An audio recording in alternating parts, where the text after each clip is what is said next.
So, why are we even talking about the clash between soul and science today? In our modern world, there's an ongoing battle brewing between two seemingly opposing forces, the spiritual and the scientific. On one side, we have the relentless pursuit of knowledge, innovation, and empirical evidence, science.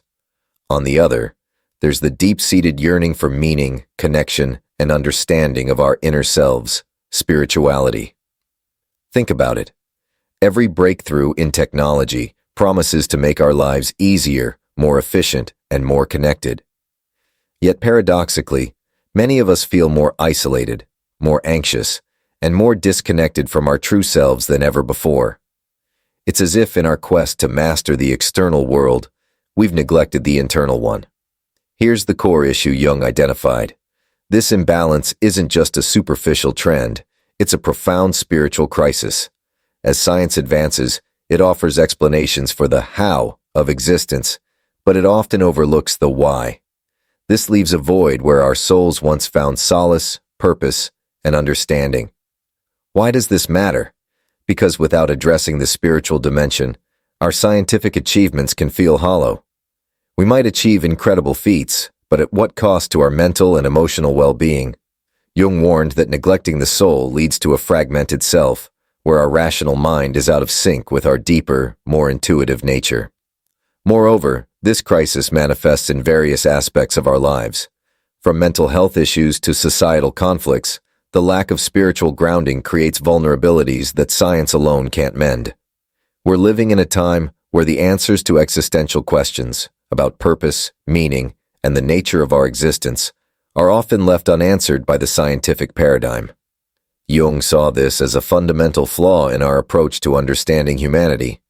He believed that without integrating the spiritual with the scientific, we risk creating a society that is technologically advanced but spiritually bankrupt. This disconnect not only affects individual well-being, but also the collective consciousness, leading to widespread dissatisfaction and unrest. So, what's driving this crisis?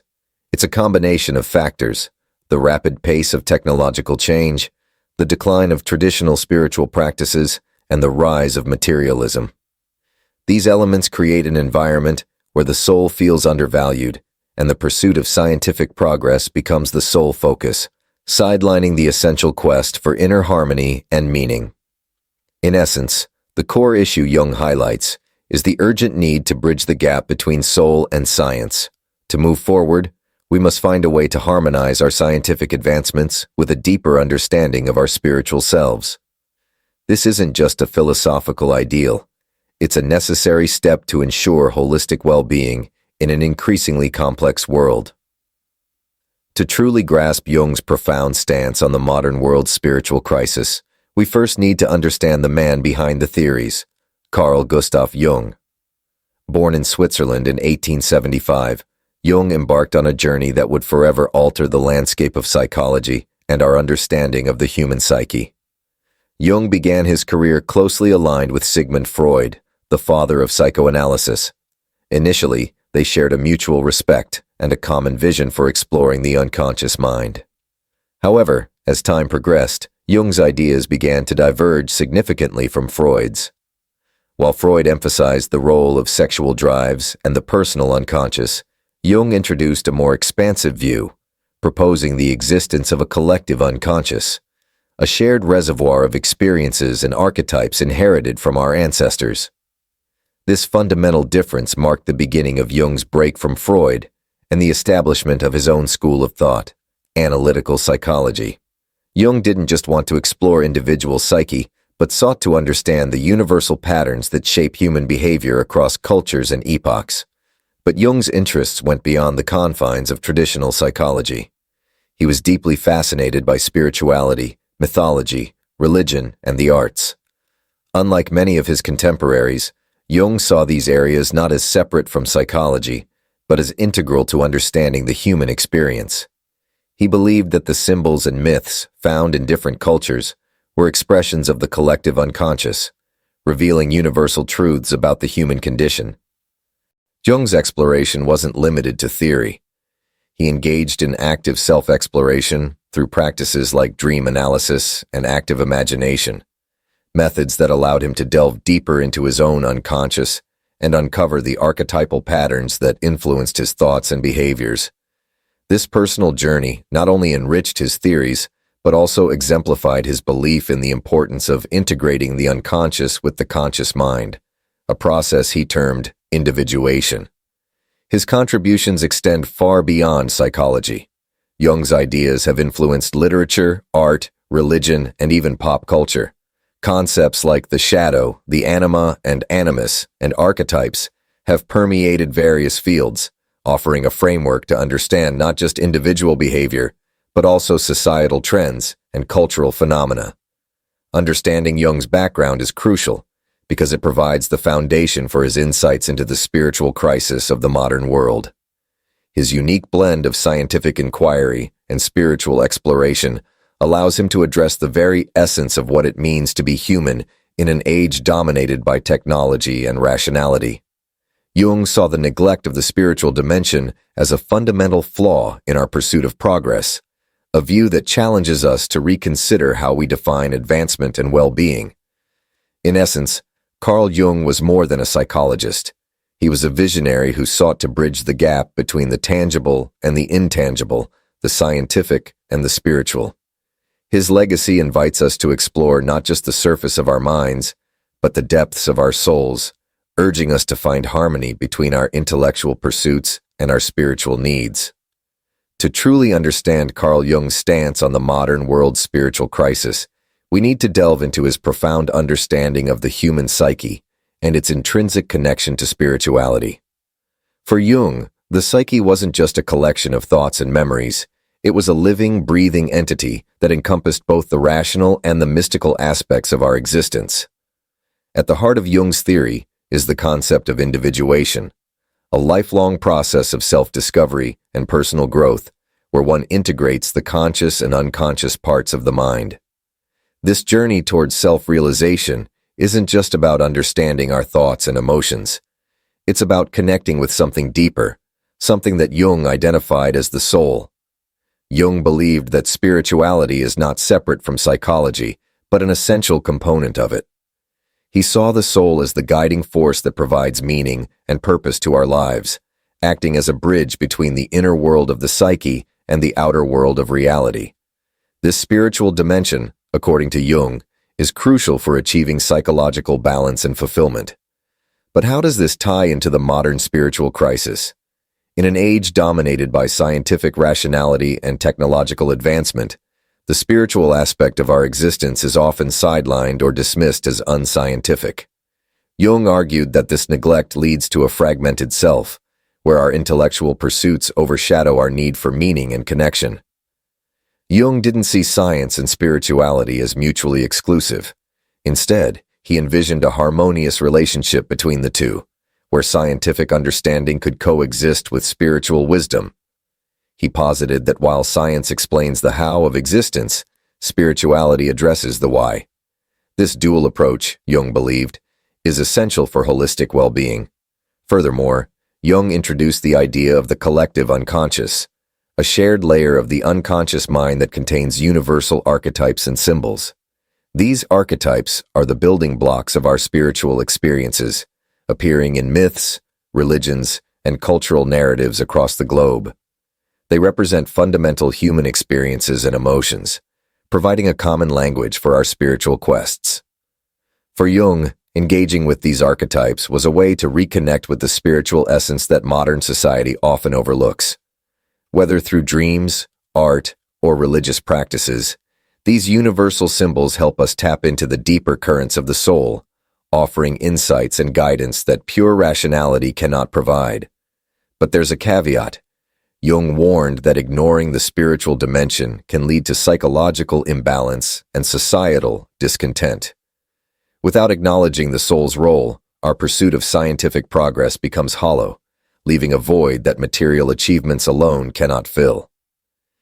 This imbalance contributes to the spiritual crisis, Jung observed, a society that is intellectually advanced but spiritually impoverished. To truly grasp Jung's stance on the modern spiritual crisis, we must delve deeper into one of his most captivating concepts, the archetypes. These aren't just abstract ideas, they are the fundamental building blocks of our collective psyche, influencing our spiritual experiences and beliefs in profound ways. So, what exactly are archetypes? In Jungian psychology, archetypes are universal, primordial symbols and themes that reside within the collective unconscious. They are inherited potentials that shape how we perceive and interact with the world. Unlike personal unconscious elements, which are unique to each individual, archetypes are shared across humanity, transcending cultural and temporal boundaries. Imagine archetypes as the scripts our minds use to interpret and navigate life's complexities. They appear in myths, religions, literature, and even our dreams, providing a common language that connects us to our shared human heritage. From the heroic quests in ancient legends to the wise mentors in modern stories, these archetypal figures guide our understanding of good and evil, love and fear, creation and destruction. But how do archetypes relate to spirituality? Jung saw them as essential bridges between the tangible world of science and the intangible realm of the soul. Archetypes embody the spiritual truths that science alone cannot fully explain. They offer a symbolic framework for exploring the deeper meanings of our existence, our purpose, and our connection to something greater than ourselves. Take, for example, the self archetype, a central symbol in Jung's theory representing the unified unconscious and conscious mind. The self is the ultimate goal of individuation, the process of integrating all parts of oneself to achieve psychological wholeness. This journey towards the self is inherently spiritual, as it involves seeking harmony and balance within one's inner world. Another powerful archetype is the shadow, which we've already touched upon. The shadow embodies the parts of ourselves we reject or deny, but it also holds the potential for profound personal growth. By confronting and integrating our shadow, we engage in a spiritual transformation that aligns our conscious identity with our deeper, unconscious truths. Archetypes also play a crucial role in religious and spiritual practices. Consider the wise old man or the divine child, archetypes that appear across various cultures and religions, symbolizing wisdom, guidance, renewal, and potential. These figures provide spiritual models that inspire and guide individuals on their personal and collective journeys. But there's more to it. Jung believed that recognizing and working with these archetypes can lead to a more authentic and spiritually fulfilling life. When we understand the archetypal patterns influencing our behavior and beliefs, we can consciously engage with them, transforming our spiritual experiences from passive acceptance to active exploration. However, this isn't without its challenges. Archetypes are deeply ingrained, often operating beneath our conscious awareness. They can perpetuate outdated beliefs and biases if left unchecked, reinforcing the very illusions that contribute to the spiritual crisis Jung identified. For instance, rigid archetypal roles can limit personal growth and foster societal divisions by promoting stereotypes and misunderstandings. Jung's solution? Awareness and integration. By bringing these archetypal influences into conscious awareness, we can challenge and transform them. This process not only enhances our personal spiritual journey, but also fosters a more inclusive and empathetic society. Embracing archetypes with a critical and reflective mindset allows us to honor our collective heritage while forging new, more enlightened paths forward. In essence, archetypes serve as the sacred symbols that link our scientific understanding with our spiritual aspirations. They offer a pathway to explore the mysteries of the soul, providing a rich tapestry of meaning that enriches our lives beyond the confines of empirical evidence. By engaging with archetypes, we honor both the rational and the mystical aspects of our existence, paving the way for a more balanced and harmonious world. So, next time you find yourself drawn to a particular myth, story, or symbol, ask yourself, what archetype is at play here? How is it shaping my spiritual understanding and my perception of reality? By recognizing these powerful patterns, you take a step closer to bridging the gap between soul and science, embracing a more integrated and meaningful approach to life.